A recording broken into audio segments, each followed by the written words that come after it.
মই যেন বেমাৰী এনেকুৱাহে লাগিছে নিজকে কিয় এনেকুৱা কৈছোঁ কৈ আছোঁ ৰ'ব। হেল্ল' এভৰিৱান, কি খবৰ? আশা কৰোঁ সকলো ভালে আছে। ইফালে পূৰা মই ভাজি বনোৱাত লাগি আছোঁ।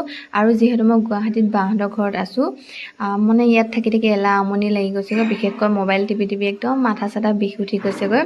কাম বন তেনেকৈ নাই ন, সেইটো কাৰণে মানে বৰিং লাগি গৈছে। ঘৰলৈ মনত পৰিছে, ঘৰলৈ যাবলৈ মনহে গৈছে জানেনে।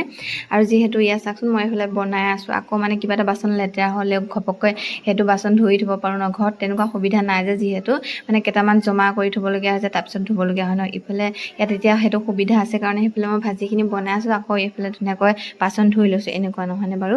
তাৰপাছতে আকৌ বেমাৰী বুলি কৈছিলোঁ যে, মানে একদম ওপৰত চটৰ ওপৰত কাপোৰ মেলিব যাব লাগে। যিহেতু মই একে ওপৰলৈ উঠি যোৱা সময়ত ইমান ভাগৰ লাগে, একদম মানে উশাহ নিশাহ একে দীঘলকৈ লোৱা নিচিনা হয়। মানে ইমান এনেকুৱা লাগিছে যেন মই বেমাৰী নেকি বাৰু, ইমান ভাগৰ লাগে যে। মানে অভ্যাস নাই কাৰণে তেনেকুৱা নে কি নাজানো, একদম ষ্টেপৰ ওপৰলৈ উঠি যাওঁতে একদম পূৰা ভাগৰ লাগে, নিজকে বেমাৰী যেন লাগি গৈছে দেই। আপোনালোকৰ কেনেকুৱা অনুভৱ হয়, তেনেকুৱা উঠোঁতে আপোনালোকে কমেণ্ট কৰি জনাবচোন দেই।